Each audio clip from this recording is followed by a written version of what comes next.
Good morning, students. So today we're going to see experimental procedures on how to generate impulse current using the impulse current generator. So before entering into the laboratory session, we'll see some of the basics of impulse generator. So an impulse generator is an electrical apparatus which produces a very short high voltage or a high current surges. So it is of two types. One thing is voltage generator and another one is impulse current generator. So impulse voltage are used to test the strength of electric power equipment against lightning and switching surges. And high impulse currents are needed to test the lightning arrestor and varistors. So this was the two type of impulse generator. So now we're going to see the main impulse current generator. So we're seeing what is the purpose or what is the need of impulse current generator. So as we know, natural lightning occurs every day and is potentially dangerous to any object in its path. So to limit the damages caused by these two phenomena, standards have been established to carry out impulse voltage and current test using impulse current. So one of the main applications of impulse current generator is to test the arresters and varistors. So this was the purpose or need of impulse current generator. So various standards, as I said, various standards have been there. So some of the standards are high current impulse, lightning current impulse, and switching current impulse. High current impulse range is 4 bar 10 microseconds, and 4 is nothing but the front time, and 10 is the tail time. Lightning current impulse range is 8 bar 3 microseconds, and switching current impulse is 36 bar 90 microseconds. So these are some of the standard impulse current value. So now we're going to see about the high current impulse generator. So this was the subsystems under the impulse current generator. So first one is the DC charging unit, which is used charging the impulse generator, and it is going to act as a earthing system, safety earthing system.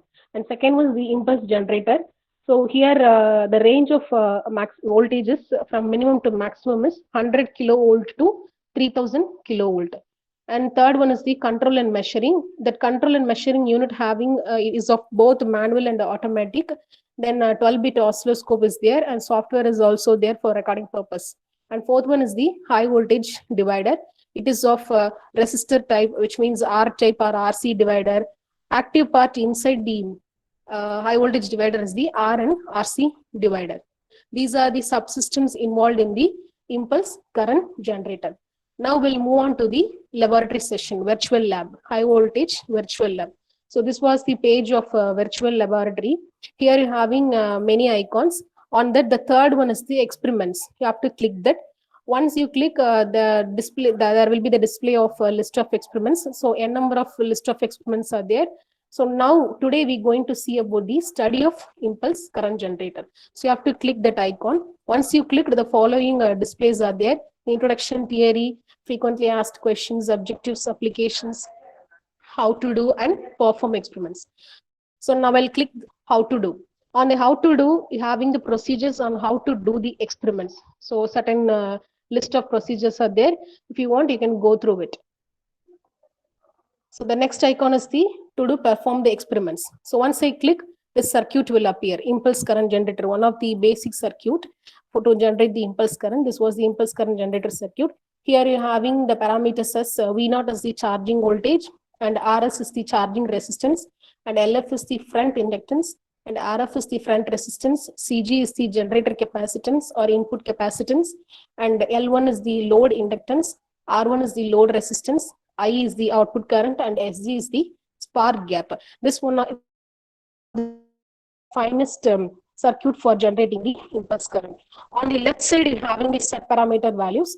So if you want to change the value, we can use the minus and plus symbol. If you want to reduce, you can use the minus symbol. If you want to increase, you can use the plus symbol. So this was the default values set in the laboratory, virtual lab.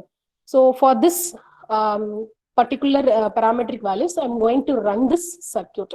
So for running this circuit, you have to click the setup generator. Once I click the setup generator, this circuit will get appear. This was the impulse current generator. Once the circuit will appear, your trigger generator icon will get enabled.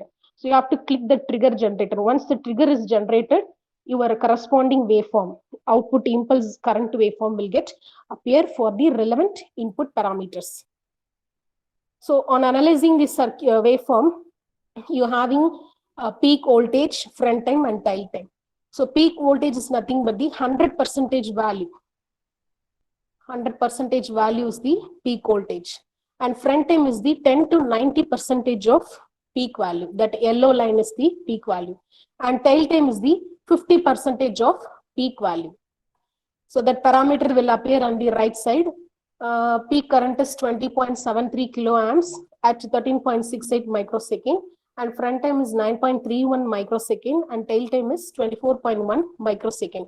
So these are the values appeared for the corresponding input. So if you want to repeat the experiments, you can click the repeat experiment on the right top.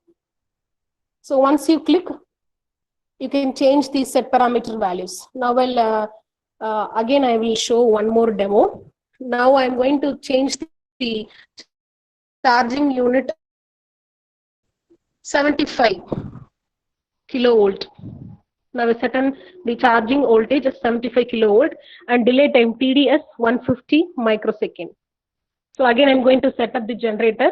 The circuit will appear and I have to trigger the generator. Once the generator is triggered, your corresponding waveforms will appear. And for this particular input values, my peak current is 62.2 kiloamps at 13.57 microsecond, and front time is 9.32 microsecond, and tail time is 24.1 microseconds. So this blue line, that blue line is the peak current value, and that green line is the front time, and your yellow line is the tail time. This is what the impulse current generated for the given circuit.